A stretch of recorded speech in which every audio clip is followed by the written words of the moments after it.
Today I'm going to show you a routine cystoscopy picture which was done after hysterectomy for huge fibroids in her uterus. As you can see, we are inside the bladder and focusing on the left side, and as you can see here, this is the ureteric orifice at the corner of the trigone, and you see it moving and ejecting a urinary jet out. This is how the bladder looks, and then suddenly we note this. These are the bladder diverticula. Two bladder diverticula are seen side by side near the dome of the bladder. Now, what are these bladder diverticula? These are outpouching of the bladder mucosa because of muscle weakness or weakness of the detrusor muscle. Can you see the two outpouchings here? And one more interesting finding, which you will always find with these diverticula, are the ridges of hypertrophied detrusor fibers. These hypertrophied muscle bands or ridges develop in response to chronic bladder outlet obstruction.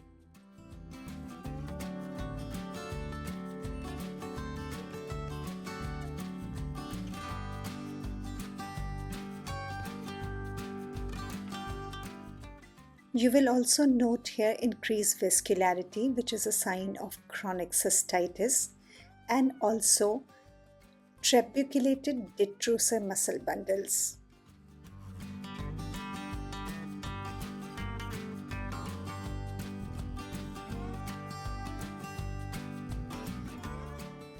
After noting down these unexpected incidental findings at the bladder dome, now let's move back to the trigone area because we still have to visualize the other ureteric orifice, the right one.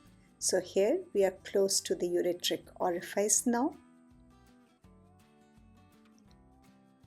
You have to be very patient because the urinary jet comes out in intervals. Now you can see that the ureter opened to eject the urine and closed again.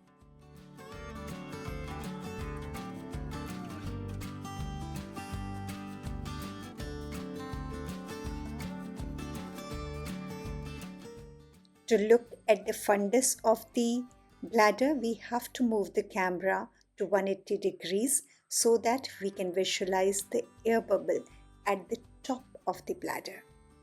Can you see it?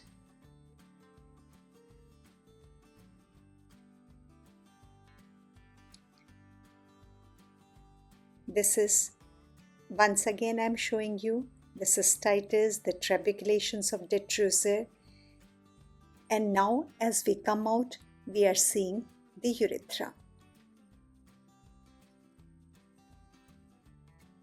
Urethral sphincter is closing nicely. See it once again, and urethroscopy appears absolutely normal.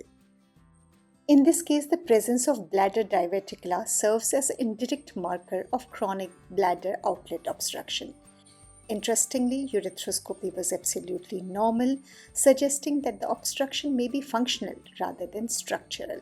Given the patient's large uterine fibroids, it is likely that external compression of bladder outlet would have led to the diverticula formation. So yes, we can expect that her bladder symptoms will also improve after hysterectomy.